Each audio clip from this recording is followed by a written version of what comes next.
Bueno, antes que nada, muy buenas tardes a todos.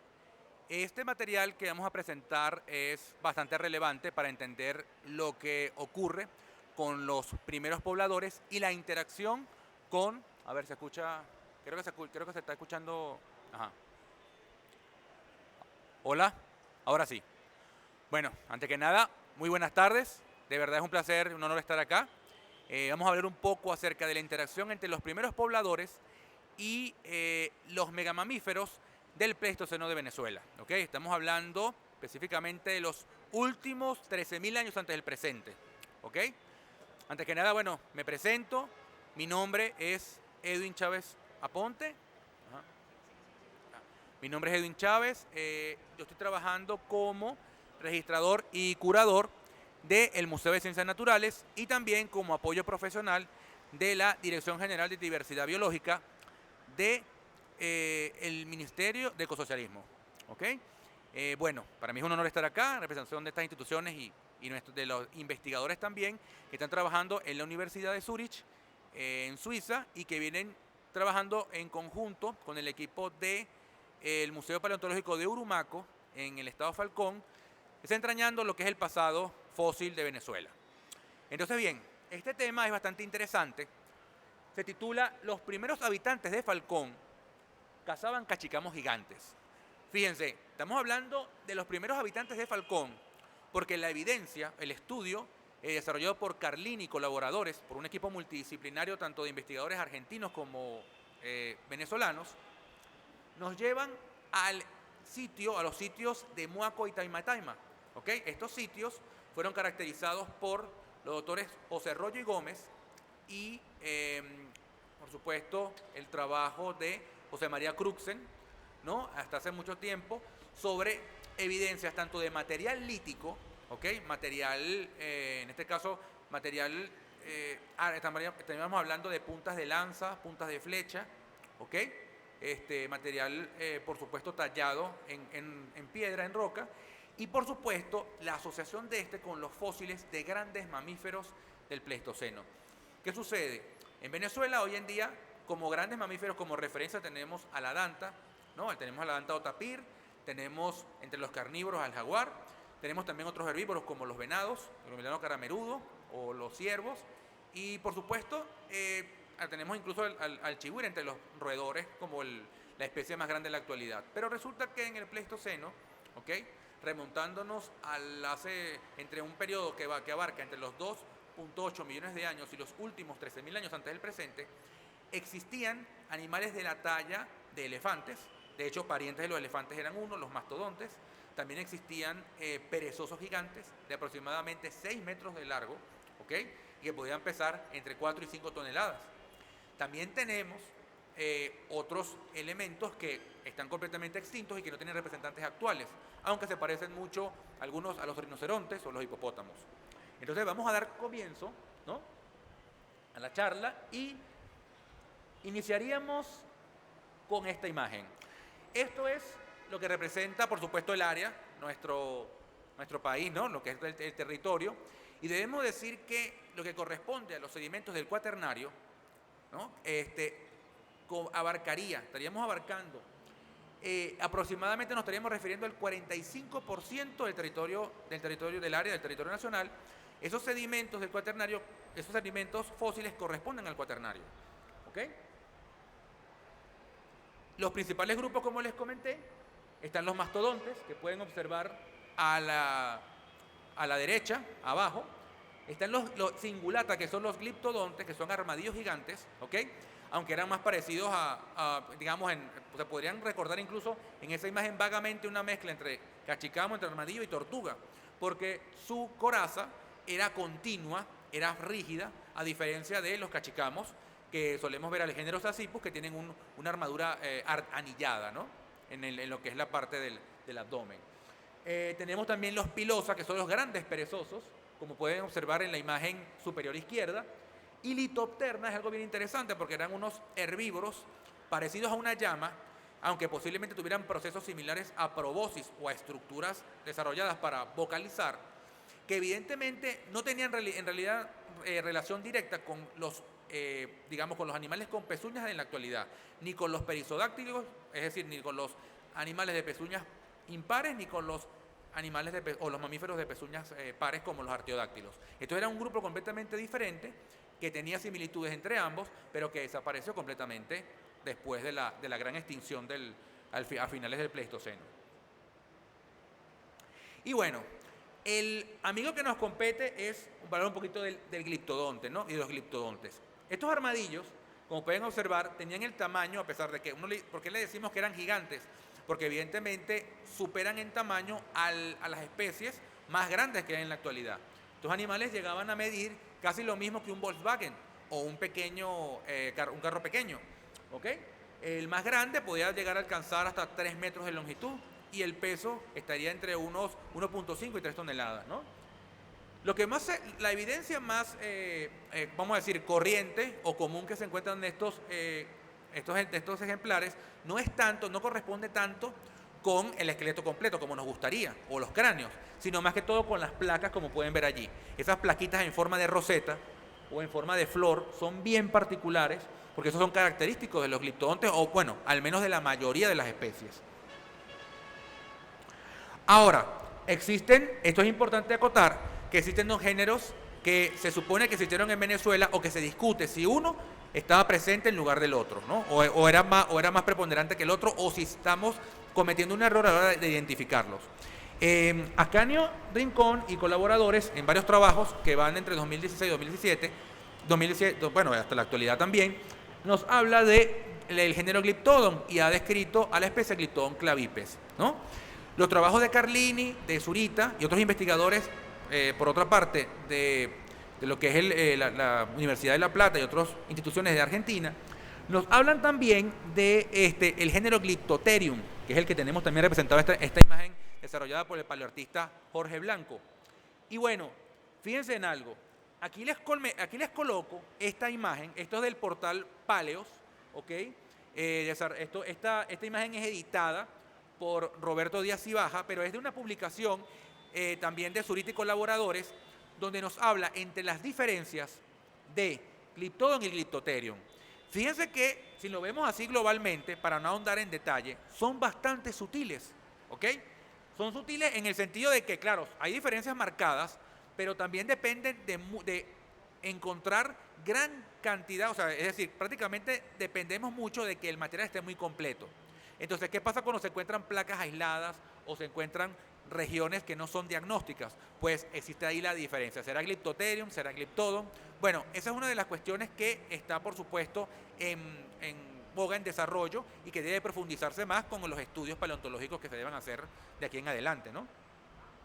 Al menos en la región de Venezuela. Pero es importante destacar que Glyptotherium ha sido registrado en el sur de Norteamérica hasta el norte de Sudamérica, incluyendo Venezuela, ¿no? De acuerdo con Zurita y colaboradores y los trabajos de Carlini. Y con respecto a las investigaciones de Ascanio Rincón, él habla de Glyptodon, registra Glyptodon también en el norte de Sudamérica, en Venezuela.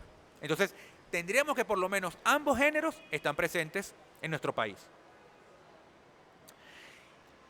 ¿Cómo evolucionan estos armadillos? Bueno, tenemos formas más antiguas como este señor, este es Boreostema venezuelensis, cuyo material está en el Museo de Ciencias Naturales de Caracas. Este fue uno de los primeros, digamos, de los armadillos más antiguos que se conocen, ¿verdad? Vienen encontrándose en el Mioceno, procede del Mioceno, estaríamos hablando de unos 9 entre 7 millones de años. Y aquí lo interesante aquí es que vamos a decir, la hipótesis que se maneja es que los gliptodontes del Pleistoceno, los gliptodontes más tardíos, aparecen, ¿verdad? O mejor dicho, descienden de este género o de este grupo, ¿no? Y después, o sea, prácticamente los gliptodontes suben al norte de Sudamérica, se diversifican, o sea, aparece el género Glyptodon o Glyptotherium, y después unos se desplazan más hacia el norte, utilizan el Centroamérica para llegar a Norteamérica, y otros siguen su ruta hasta el sur y se desarrollan en la Patagonia Argentina. Se diversifican, mejor dicho. Y bueno, este trabajo, entre los trabajos que se han presentado, está por supuesto nuestra participación en las jornadas de Argentina de Paleontología de Vertebrados en Mendoza, donde pude colaborar con los investigadores, en este caso con Cuadrelli, Alfredo Zurita y colaboradores, Alfredo Carlini también, para trabajar lo que es la caracterización de Borostema venezuelensis en Venezuela y las comparaciones que se hacen con otros géneros también registrados en Colombia. Mejor dicho, con la misma especie, con otra especie del mismo género identificada en Colombia. Y bueno, fíjense aquí tenemos un material de estudio que es el tema de este trabajo. Este es uno de los cráneos que también pertenecen a la colección del Museo de Ciencias Naturales de Caracas. Este es un cráneo de gliptodonte de Moaco. Y fíjense, me voy a parar un momentico para que vean esto. Fíjense esa área tiene como una especie de fractura o rotura. Uno podría pensar que, bueno, claro, por los sedimentos, pues el peso de los sedimentos podría colapsar y evidentemente también sucede que los cráneos o las estructuras se rompen, ¿no? Se fracturan. Pero resulta ser que los estudios llevados a cabo por uno de los colaboradores de la investigación, que es el antropólogo Arturo Jaimes. Disculpe. Vamos a porque no están en orden. ¿Ok? Nos llevan a que este señor, o sea, este cráneo, realmente sufrió, no solamente este ejemplar, sino 4 ejemplares, sufrieron realmente un impacto por un instrumento de percusión o por un objeto de percusión. ¿Ok? Estaríamos hablando de alguna arma, ¿ok? Que pudiera de repente tener la configuración o la forma de un garrote o de un mazo enmangado que provocó una fractura en lo que es la parte dorsal del cráneo. ¿Ok? Eso se deduce a través de estudios de tomografías y por supuesto de análisis anatómico, ¿no? Y anatomopatológico que desarrollaron en el Instituto de Investigaciones Científicas en el IBIC. ¿Ok? Entonces, aquí pueden ver en este mapa lo que son varios de los diferentes puntos donde se ha registrado megafauna y también donde se ha encontrado evidencia de cacería, bueno, o de material lítico de, en este caso, los primeros pobladores. Tenemos, por supuesto, Urumaco, ¿no? Donde también se ha encontrado recientemente material del Pleistoceno, aunque ellos son el material suele ser más antiguo. Tenemos, por supuesto, la localidad del Jobo, ¿ok? Que la pueden ver acá. Y también recordemos que hay otras localidades, como por ejemplo en Estado Lara, la localidad del Vano, donde han encontrado evidencias de cacería sobre perezosos gigantes. Han encontrado huesos que muestran en la superficie de estos huesos rayaduras o rasguños que se deducen que han sido provocados, se interpretan como provocados por objetos líticos para desgarrar, en este caso sería el tejido blando. Lo que se interpreta es que hubo un aprovechamiento de la carne de los grandes perezosos y claro, lo de la cacería, por supuesto, es un tema que se ha estado trabajando mucho. El profesor Arturo Jaimes es uno de los que defiende la hipótesis que evidentemente la cacería fue un evento activo y lo que habría preguntarse si fue tan frecuente como para causar la extinción. El detalle es que si nos podemos ver, cazar grandes megamamíferos, cazar grandes animales, representa por supuesto un gran esfuerzo, ¿no? De hecho, las tribus actuales que se dedican a cazar elefantes no lo hacen tan frecuente como se cree y siempre tienen que atacar puntos que son vulnerables como en este caso las mucosas, el ano, las axilas, porque por ejemplo en el caso del elefante, aún sin presentar una coraza, tiene una piel muy gruesa. Entonces imagínense en el caso de estos animales tan grandes que fuesen de repente atacados con tal frecuencia como para causar un declive en la población. Es un poco difícil de pensar, pero sí, de que hubo consumo y de que posiblemente había cacería, es un hecho. Ahora fíjense, aquí tenemos algo interesante, que es la interpretación de lo que sería la cacería del gliptodonte por los primeros pobladores. Esto que ven acá es una imagen desarrollada por el paleoartista argentino Jorge Blanco, ¿ok? Y podemos ver cómo rodean el gliptodonte, aunque hay algo aquí bien interesante. Para el momento que se hace esta ilustración, lo que vemos son, claro, vemos a los aborígenes con una punta de lanza, ¿no? Con lanzas, ¿no? Tratando de rodear al cachicamo, o mejor dicho, al gliptodonte, pero fíjense en algo, a diferencia de lo que se encuentra en la evidencia, el arma sería más parecida a esto que tenemos aquí. ¿ok?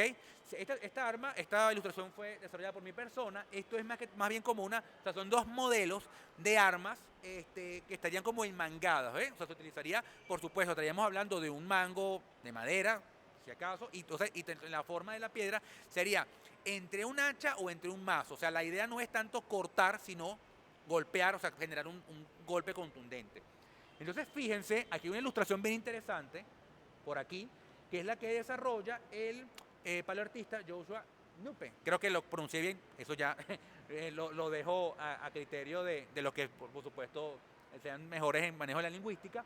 Pero este paleoartista desarrolla una imagen bien interesante del gliptodonte muerto por un golpe contundente con este objeto, ¿no? Que sería que lo representa como una especie de hacha, ¿no?